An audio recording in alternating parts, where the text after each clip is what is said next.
Assalamualaikum warahmatullahi wabarakatuh.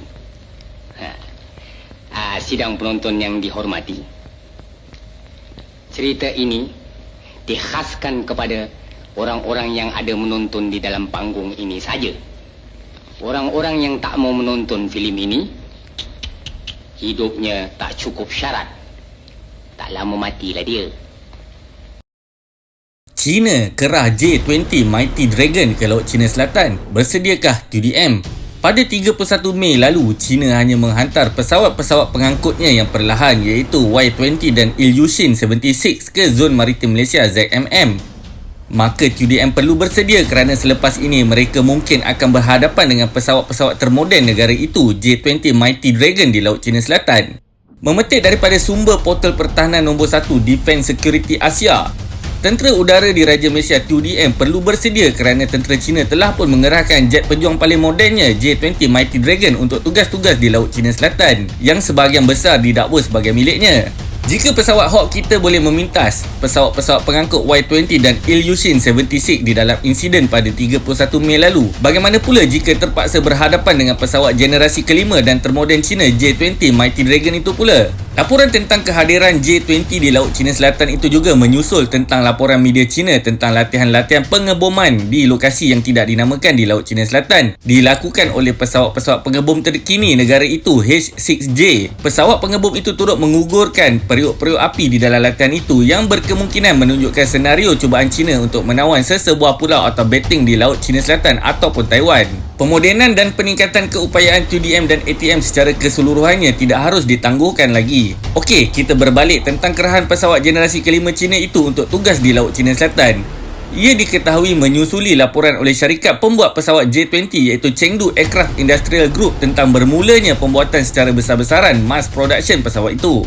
Sebuah pesawat J20 telah dikesan melakukan penerbangan ujian di kilang pembuatannya di Wantianba di Chengdu. Pesawat dengan nombor siri 61162 itu telah dikenal pasti berpangkalan di 5th Air Brigade Southern Theatre Command, pemerintahan kawasan selatan, membuktikan bahawa pesawat pejuang termoden China itu kini ditugaskan di Laut China Selatan. Tentera China memiliki 5 kawasan pemerintahan tentera dengan Southern Theatre Command bertanggungjawab untuk menjaga keselamatan di selatan China dan keseluruhan Laut China Selatan yang didakwa oleh Beijing sebagai miliknya. Pemerhati tentera China Andreas Raprek berkata kepada Radio Free Asia bahawa kerahan pesawat J20 ke Southern Theatre Command itu menunjukkan tentera China sedang meningkatkan keupayaan tentera di Laut China Selatan dan pesawat-pesawat itu bertujuan untuk operasi-operasi combat dan bukannya latihan.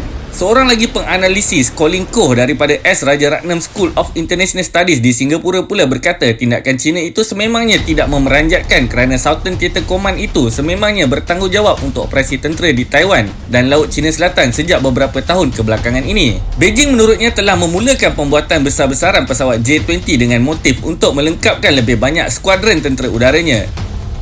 Bukan setakat pesawat pejuang J20 itu ditempatkan di selatan China untuk tujuan operasi di Laut China Selatan, tetapi Beijing turut bertindak menempatkan pesawat-pesawat termodennya itu di pangkalan-pangkalannya yang berhampiran dengan sempadannya terhadap India. Pesawat J20 itu dikatakan reka bentuknya menyerupai pesawat pejuang generasi kelima Amerika Syarikat iaitu F-22 Raptor. Pesawat J20 Mighty Dragon adalah pesawat generasi kelima yang beroperasi di dunia selepas F-22 Raptor dan juga F-35. Dan kini laporan daripada China itu mengatakan pesawat J20 itu kini telah pun dilengkapkan dengan enjin buatan syarikat tempatan dikenali dengan nama WS-10C Turbofan bagi menggantikan enjin buatan Rusia Saturn AL-31FN. Pada ketika ini, pemerhati tentera antarabangsa menganggarkan di antara 50 hingga 60 buah pesawat J20 telah pun beroperasi di dalam tentera udara China dan dengan pemasangan enjin buatan tempatan bermakna produksinya akan hanya dipertingkatkan dengan lebih pantas. Apa yang pasti kita akan melihat dengan lebih kerap pesawat termoden China itu J20 Mighty Dragon di Laut China Selatan selepas ini. Persoalannya, sama ada kita bersedia ataupun tidak. Sekiranya anda mempunyai sebarang pendapat ataupun cadangan, sila kongsikan di ruangan komen yang disediakan di bawah. Terima kasih kerana menonton dan jangan lupa untuk menekan butang like, share serta subscribe demi menyokong kemajuan channel kecil anak tempatan. Assalamualaikum, salam kita berjumpa lagi insya-Allah.